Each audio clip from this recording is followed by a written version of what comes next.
vapor recovery technology that didn't just meet the standard, it became the standard. At BMW, he led the interior launch of the Z3 and X5 for the US market. JD Power, best in class. $180 million in revenue, built on lean systems he designed himself. What makes Chris different? In the boardroom, he came back for the inventors. Collaborations with influential figures such as Daymond John. And thank you for all that you do out there. And even out here to hang out. I appreciate it. I love you, brother. I can't wait to get out there. And participation in prestigious national product pitching competitions further underscore his reputation as a trusted voice in the field. Modern inventor and the creator of Pitch the Pros, a high-energy pitch event connecting everyday innovators the resources they need to succeed. Through Modern Inventor, he gives creators real tools and real guidance, not just inspiration. So we give entrepreneurs a chance to get in a room that they normally wouldn't get into.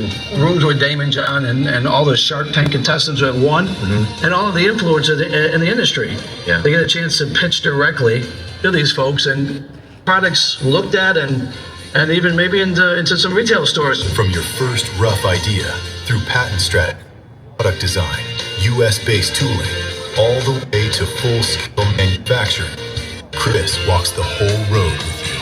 Because here's the truth about great ideas. Passion isn't enough. You need process. You need production. You need someone who's actually done it. Ideas don't change the world. Execution does. That was a crisp end line there. So real. And the fact that Chris is doing all of that you just saw, taking time to invest in local, regional, and national entrepreneurs is really what sets him and so many others apart. And we gotta welcome our second guest. Y'all ready? Yeah. Okay. He's the Emmy-winning investor on Shark Tank, the visionary CEO behind the iconic global fashion brand FUBU, the founder of Shark Group, an innovative consulting and branding firm, and the man who's made it his mission to help CEOs elevate their brands and increase their influence through his CEO Access program.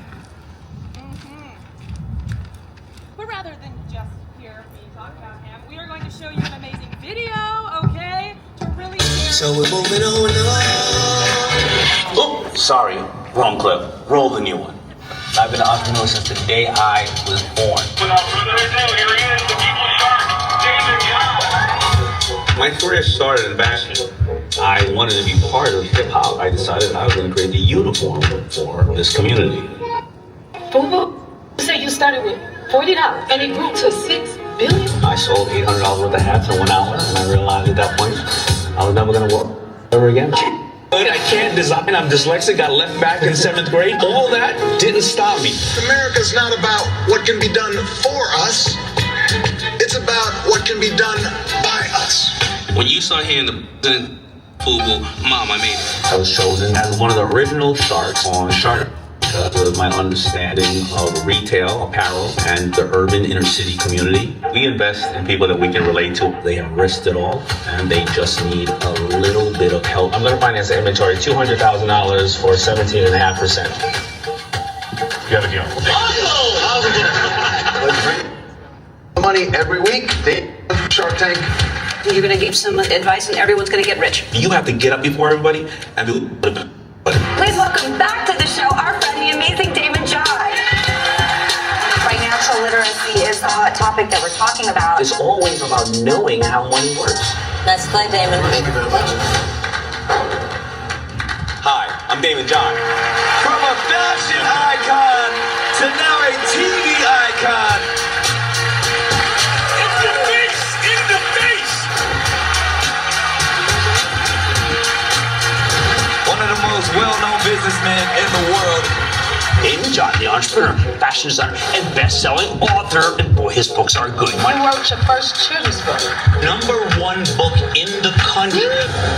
We've got a shark here named Daymond John. Stop the sizzle. Now I'm officially a biohacker. Let's go.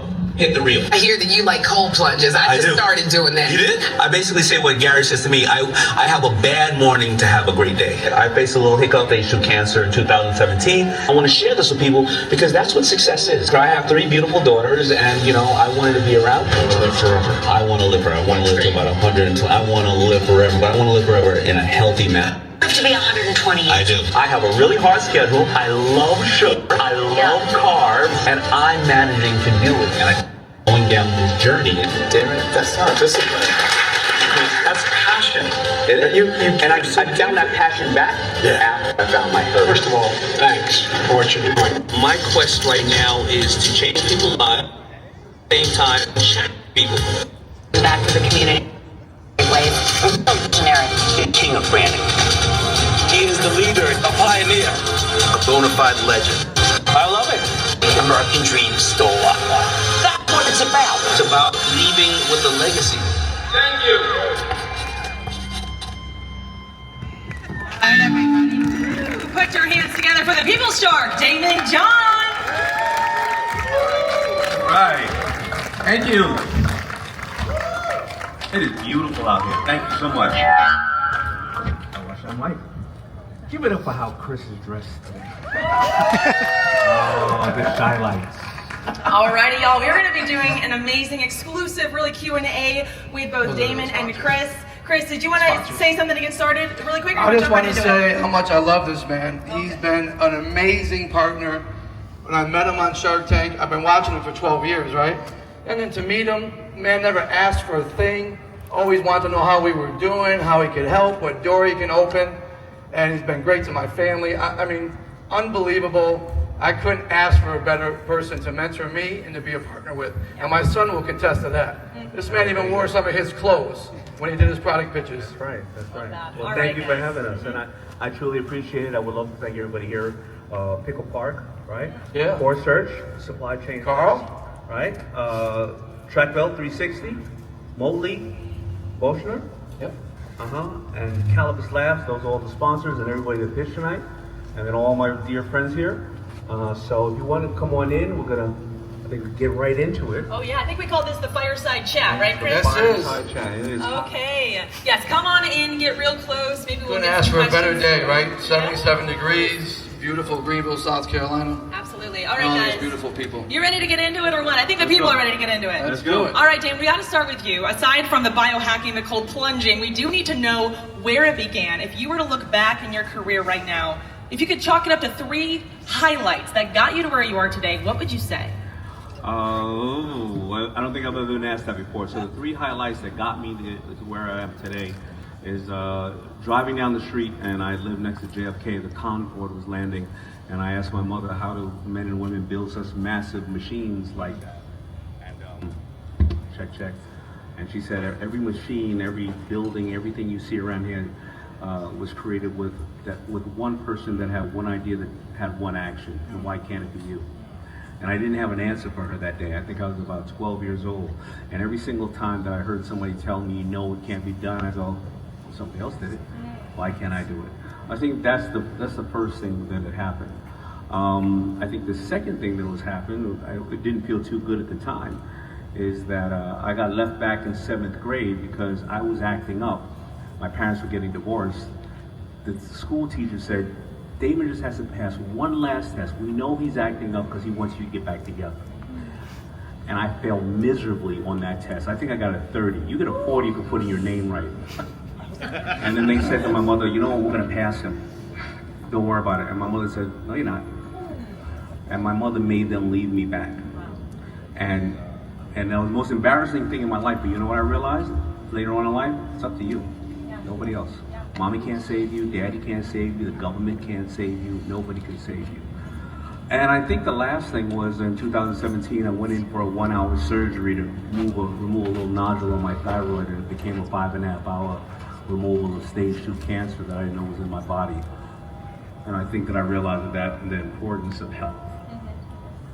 Those are incredible stories, ones that involved pain and a lot of lessons learned. Yeah. Doing it on your own is that grit that gets you up in the morning earlier than anyone else, like you said. But it does take the people around you. I think a lot of businessmen here understand the value of partnership. I do want to know, where you and Chris got connected and what you look for in a partner. You know, I look for, sorry about this audio, if we move back, it's gonna give feedback. Yeah. What I look for in a partner, I look for in any partner, whether it is my wife or whether it is a friend, whether it's a business person, I look for problem solvers. I look for somebody who I can communicate with. You know, I don't need to be on Shark Tank to make money. I don't need to invest in companies to make money. I send my money over to the market. You know, they don't wake up Steve Jobs from the dead to ask me to fix a computer. Elon Musk doesn't ask me to fix a car. I make money, I lose money. So it's about the ability to communicate with somebody. When they walk in the room, they come in and go, listen, we got 10 problems here. I think I got a solution for 8 of them, but these 2, let's figure out together, and we figure it out. And that's what it is. Partners are people that come with solutions. Absolutely. And Chris, I'd love for you to speak in that as well as getting connected with them. Yeah, you know, I think anytime I do anything, I'm always about making sure I come on my promise. So with Daymond, right, when he came with me, like I felt like anything he asked me to do, I wanted to deliver on. I've been doing it my whole life, right? Yeah. I'm a giver first. I want to surround myself with people who want to see a win-win. I'm happy to help anyone if they're willing to put the work in. Like I watch this man, if you follow him, he's nonstop. You talk to his people, he's nonstop. And I feel I got a little bit of that in me. You know, my kid can't hang with me anymore, which is good, right? I'm twice his age, but he can't hang with me anymore. So I think that's important. I think that's really important, that what you say you're gonna do, you actually do it and deliver on it. And I think that's also why people want to sign with you on Shark Tank, Daymond, because they know you're going to deliver on that promise. A lot of us have seen the show. Many of us grew up watching it. What are some of the things that viewers don't see? Some behind the things that you would think you find interesting? Oh, by the way, Landon was on Shark Tank as well. Hey, shout out Landon. Okay. Right here. Any other people on Shark Tank here? Anybody else? Not yet, baby. Not yet. You know, an average pitch is an hour long. Wow. We have 16 cameras filming it. 16 hours of footage for you to see 8 minutes of accuracy. We don't know anything about them. We don't even get a piece of paper without them on them. It takes us 6 to 9 months to close the deals, and we close about only 60% of the deals. Because again, you know, we have to go through a due diligence process, and they have to be people at the end of the day we like. Yeah, and something that is going to be successful, you're putting your name on it. So season 12, Chris, take me to that moment. I mean, only 8 minutes that we see, but your preparation, I'm sure, took longer than that. It took a lot. There's a lot of videos, a lot of preparation. You get a lot of producers walking you through the process. And think about this, Daymond. So we did it during COVID, right? So you did it in Vegas? Yeah, in Vegas during COVID. So you're locked in a room literally for 11 days. You pitch on that day.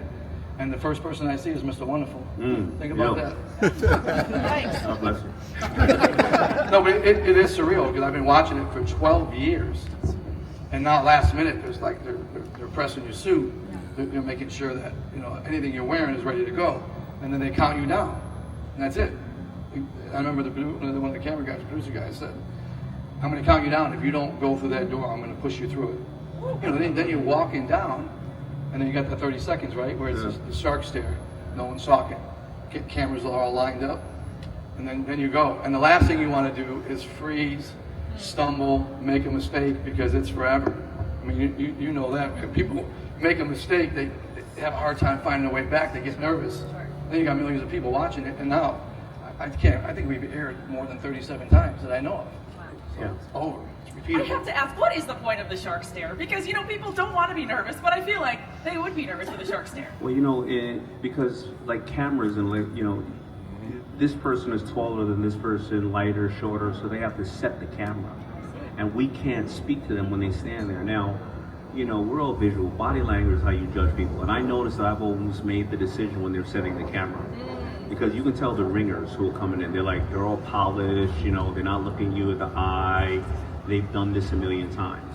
But it's the beautiful everyday Americans who get up there and go, whoa, this is uncomfortable. You know, if they'll say something like that, you go, that person is real. You know what I mean? That's so true. That was going to be my next question. In addition to being a problem-solving partner, what do you look for in a pitch? And it sounds like just that raw confidence. It's a raw confidence. I look for the numbers as well. You know, you got to remember, when we're on that stage, you know, nobody can judge you. Only God can judge you. We're not there to judge you. We're there to judge if it works for us. And I think that I was looking at a woman, she was talking about on social media the other day. She's like, oh, you know, if you don't know your numbers, oh, the sharks are going to give you a sharky deal and they're going to take advantage of you. No. If you don't know your numbers, that means you don't know enough about your business. That means my risk factor goes up dramatically. That means that I have to get more of it, because most likely I'm gonna 7 out of the 10 companies I invest in are gonna fail. Yeah. That's it. Wow. All right? Yeah. 7 out of 10. So I need to double my insurance. I've had people in the company that went to jail. I've had people on the show who have said, you know what? This entrepreneur stuff is too hard. I'm going back to get a job. What about my $100,000? Yeah, I'll get it to you. You know, so it doesn't really show the real aspect. One of the first people got on the show, 1 or 2, another shark did a deal. She took $500,000. She bought 2 cars and paid off the rest of her bills. Oh. They didn't ask her what the use of proceeds were for. So this is real people, real money, real action. So when you see the sharks sitting there being nasty to you, it's because we've been screwed a bunch of times, but we believe in entrepreneurship and investments, because all you need is one Bomba socks. All you need is one. Who owns a pair of Bomba socks out here? Come on, I own a bunch. Yeah, at the end of the day, listen, I don't have a lot of successes. I only have very few wins. I only have one God, one wife, one healthy body, one FUBU. That's it. You're not going to have a lot of wins. You know, it's funny too, when we were deciding what to evaluate the company and going at, I saw a lot of baby products going at $50,000 for 5%, and I would say like that's not interesting, right? Like, who cares? The guy at his level, 5% for 50 grand, it's coffee money. So we went in big. We went 300,000 for 10%, but I only had 65,000 in sales, so I evaluated the company way above on future sales. I've sold myself. These guys hate that. Yeah. Right? They don't want you selling on future sales. Yeah, but you want the money today, don't you? Right. You want money today on future sales. Yep. That don't make any sense to me. So I remember after we aired, we sold like 8,800 units on Amazon in like 2 minutes, 10,000 orders. We had $500,000 in sales. And I'm telling you how you like me now. Because the last thing I said, I did this at the end. I said, all we need is an audience to see this product. And I said, it will sell. And I remember thanking you. And I did this, and it blew up. It literally blew up. Well, you know what really happens at the end of the day, right? Once we do the deal, 40,000 people apply for Shark Tank. 1,000 see the producers. 150 make the pitch to sharks, and only 90 something air. So it's like winning the lotto. And when we have the deals, if I have 5 or 10 deals, if I don't like the person I feel they're trying to exploit the platform and we didn't close, I just call the editor and say, they just wanted a commercial, get rid of them. But there's some people that were in the middle of the deals, and we know that if it airs, there's no incentive for them to close the deals. But if we feel they're good people, we just want them to succeed. Yeah. If it closes, it closes. If it doesn't, it doesn't. And so that's why, because of you and your partner at the time, I just wanted to see you win. Yeah. You know? And it was clear as day, because you talk about the baby products, not easy to sell, right? It was a unique product, but this man... And the other shark was out on the product. Yeah, right. Even though they were in on the product, right. For the shoot, they found that it wasn't for them, Yeah. So. And I could just remember like wanting to get on a call with us and just walk us through to help us. I mean, that meant a lot to me personally. So I felt like when you did that for us, I felt like I had to do something for you, always something for you. Then when you helped my son out, I mean, I can't describe what that's like. I mean, some of you guys know what it's like to have a kid, but to have someone at that level have that much interest in me and my family. I mean, even the last time we were in New York, Brandy wouldn't talk to you, right? We were in the corner, Brandy's hanging out. And he was like, what's up, Brandy? You don't want to talk to me? You take a picture with me? But I do got to tell you, all the sharks are like that. Yep. Even Kevin. Oh. I'm very honest, even Kevin. Yeah. All the sharks, we've been this product of the tank for years. And at the end of the day, what are people pitching us for, whether on the tank or personally? They just want to empower their lives and feed their families. Yeah. And so we can give Kevin and all them crap, but all the sharks are like that. Invaluable relationships, and you're seeing that on stage. We're seeing that here. I know so many Greenville businesses are connected at the hip for the good. And so I do want to talk about product of the tank. Chris, I mean, you had major success online, but what are some of those challenges you face as an entrepreneur? Like you said, it gets real out there, right? Yeah, I think you got to deliver on what you promised. The benefit for me was I was making it in the U.S.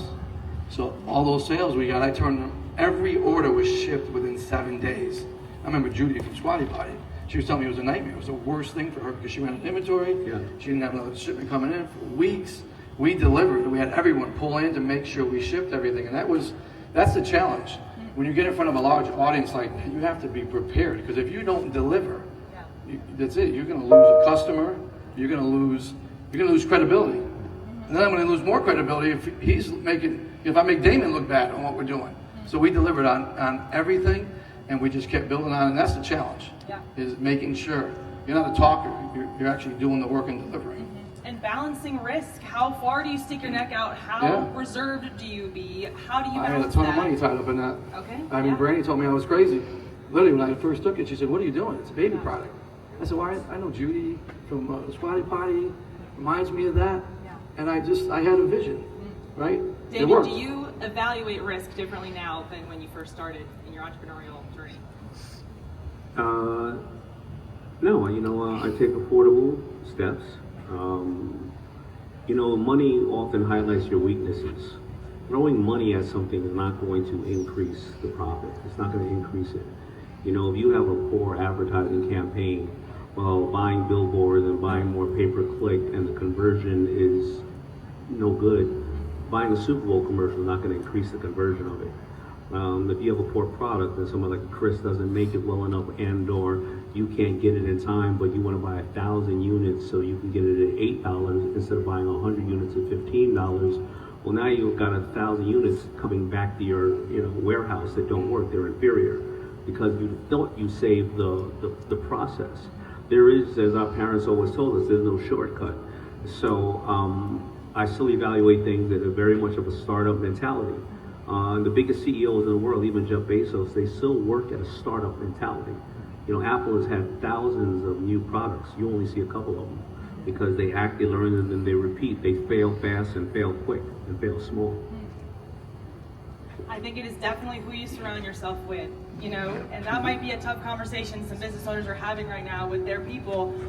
When do you cut someone off from your network? We talk a lot about our network as our net worth, but when is maybe the sever point? You're asking me when you cut people off? Let's start with Chris. I'm quick now. I used to be forgiving and try to work with somebody, but if somebody doesn't do right by the group that I'm in my network, they're out. I'm quick to tell them because it has to be a win-win. You have to have it work for everybody, or it doesn't work. It can't be one-sided. You do all the work, somebody gets all the business or the credit. It has to be somebody you can trust. It has to be credible, and they have to be somebody that I like. I think the question is, when do you put them on, right? I think that what you do is you date really slow, with people. You say, hey, if you do this and I do this, we then go to this and see if they stick around. Most people won't stick around. Now, some people you are already, tied to as friends and family members. I started about 8 years ago. I started cutting off people every single New Year's Eve. I started thinking about all the people I'm going to cut out of my life. I'll never speak to them again. I started with about 3 people a year because I said if they weren't good friends to themselves, they're never going to be a good friend to me, or maybe I'm not a good friend to them for a reason. It's that type of person, that family member or anybody else who's toxic. Every time you want to give them some advice, they ask you for the advice, all of a sudden they're the victim. Every time you post something, they hate that you posted it, and they're consuming so much of your time, you don't realize that. So once I started doing that, I cut off like 3 people the first year, 2 people the second, 0 the third. I just cut off 3 this year. And I think that, we just don't have time to play with people. Now, in regards to work, it's when they're not doing their job, but you have to lay out exactly why they're doing it and what's it for. They say that all the people that know how things work will have a job, and everybody who knows why it works will be the boss. Many people don't know why it works. They don't even know their job. And today with AI coming around, most of my colleagues, they're trying to reduce their staff by about 60%. So, it's a dangerous time for those who don't know, why things work. And you'll find with Daymond, he's introduced me to some really great people. Like Tasha. Tasha's here somewhere. Tasha's over there. Tasha and I worked at Red Lobster together. Family together. member of mine now. Red Lobster? Yep. We worked at Red Lobster together, yeah, Tasha. And you got she's great, and she's a great credit repair person, and she has a foundation. Stan, everybody give love to Tasha over there. Hey, She's trying to hide. It's all right, you can hide Tasha. And I think it's important. Like, I've been around Daymond, and he's put me with a lot of good people. Vance is here. Where's Vance Morris? So remember Vance from Disney? He's here. I mean, there's just some really good, talented people, and I think that's a big deal. And another thing that I should probably say about Daymond, show you the kind of person he is. My dad passed away. I only knew Daymond short time. Man, his schedule is insane. Man called me, sent the biggest bouquet of flowers. I mean, that's stuff you just don't forget, right? As a human. Forget about the business stuff, Shark Tank. As a human, you don't forget that stuff, and I'll never forget that. Those relationships do start at a human level, because if you're just going for what I can get from you, they're going to burn out. So well, people how see do you? through that. Yeah, absolutely. So for people watching you right now, they want to talk to you, Daymond. They might be scared, or anybody at your level. How would you advise them to approach someone who has major success in the industry? No, nobody should be scared. You know, every room that, you know, as Denzel said, every room you're in, you belong there. Now that room may be a 4x6 cell, but you know, we're on Shark Tank. We're no different. We're just we're like everybody else, but we just have to have. I joke, but we have a camera on us, and we sit next to an a-hole named Kevin O'Leary. You know, so but you have to be prepared with the pitch. You have to be able to pitch somebody and tell them what's in it for them, not, you know, what's in it for you. Again, what's the saying? Don't tell anybody your problems. 20% don't care, and the other 80% are really happy you have them. So when you pitch somebody, it's what's in it for the person you're pitching at all times. When I pitch my wife, it's what's in it for her. That's it. And she's the sweetest woman. So she's nice to you, but she's mean as a Do you have someone you've come across just in your life where you were like that, aside from Chris, of course, I mean, a fire pitch, whether it was on Shark Tank or in an elevator, at a restaurant? Does anything stick out in your time? No, but what I all the pitches, every time that we pitch on Shark Tank, remember, we don't know anything about the people, so every time we see it, we go, oh my God, I can't wait to get on, I can't wait. So they pitch us so much that we have this FOMO kind of attitude. But I do say, when I teach people about branding, it's not really the transaction. Transactions are not going to normally happen when you see somebody. You're going to see somebody many times. You're going to see how you act in the room, outside the room. But I think, was I in Tennessee? I forgot where I was. One woman pitched me in an elevator. She had the perfect pitch. She said, hey, I know you. I didn't think I was ever going to see you again. Can I buy you $10,000 worth of my time? Because here's what I do, and I know you're busy, so what I'm going to do is, you give me a number of person that I can contact, I'll buy you $10,000 worth of my time. The stuff I'm going to give you, whether you work with me or anybody else, it's at your disposal. So the person in person never thought they were going to see me. They valued their time. Their time could have been 1 minute. I don't know what $10,000 worth their time. It could have been 2 hours. It could have been 20 hours. They put a price on it. They then said, he's busy. He's not going to give you a number. Who to contact? And then that was cool. So I said, all right, no problem. I gave the number. My assistant says, oh, I looked at her and I checked out her page. Really great. But why is she with that guy all the time with this Confederate flag shirt on in all her pictures? That was her husband. I have no idea what he believes in with the Confederate flag, but I know we never called her. People won't know why you don't get called back.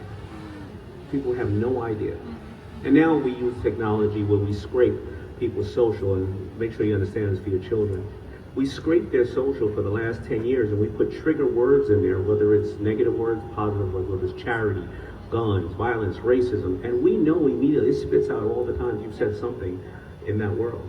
And a lot of kids have no idea, and adults, why we don't call them. Great advice for the initial pitch, and I do want to kick it to you, Chris, as far as networking. You have become such a quick friend to anybody here in Greenville. Tell me, where did you learn those skills, or maybe what are some things you fall back on when it comes to shaking hands and meeting people? Yeah, I think it starts with my mother. Honestly, she was a storyteller, and you'd be captivated by her telling stories, and I always felt a love for people. Always wanted to help people, and I feel like I got the greatest compliment, Mama Jackie. Mama Jackie yesterday told me that her husband, her wife, is someone who doesn't like to be around a lot of people. And I made her feel really welcome and comfortable and soothing. And I take that stuff serious. I want people to feel comfortable. I want them to be able to approach me. I mean, I think Chauncey called me one day just out of the blue, said, I want you to meet somebody. He put Mick on the phone. That's how I met Mick. Maybe you don't know Mick Hutt. Mick Unplugged, #1 podcast in the country. Yeah. I was going to shout him out. Excellent communicator. By the way, Mick is up for a Webby. If you do have time, please vote for his Webby. He's Greenville owned. He wants to make sure that he brings as much business and education here. So If you don't know Mick, I think everybody knows Mick, but if you don't, he's the young man right here. Again, just like my twin. Right, part of being in that network, and I think when you show somebody you love them and care about them, you get it. You give, you get more back. So good. All right, guys, we are wrapping up our time here. Guys, I think the silent crowd has really spoken, that we are hanging on every word. Thank you both for your time. Guys, can we make some noise? Thank you. Daymond and Chris here. Daymond, I think Chad has slides. Yeah, I do have to get out of here, but thank you, Chris, for everything you do. And if you listen, I mean, I'm telling you, this guy is an excellent tradesman, manufacturer. This man knows how to make anything and everything, and if he doesn't know, he knows where to find who can do it. And you've been a true blessing to us. And what's that? What am I looking up there for? Oh, and then yeah, you can judge me. Judge the shark right there. Don't be mean like Kevin O'Leary. And we give you a lot of pointers in there and stuff like that. So thank you, Ava. Thank you for a beautiful evening, and thank you all for coming out. I appreciate it. All right. Thanks, everybody.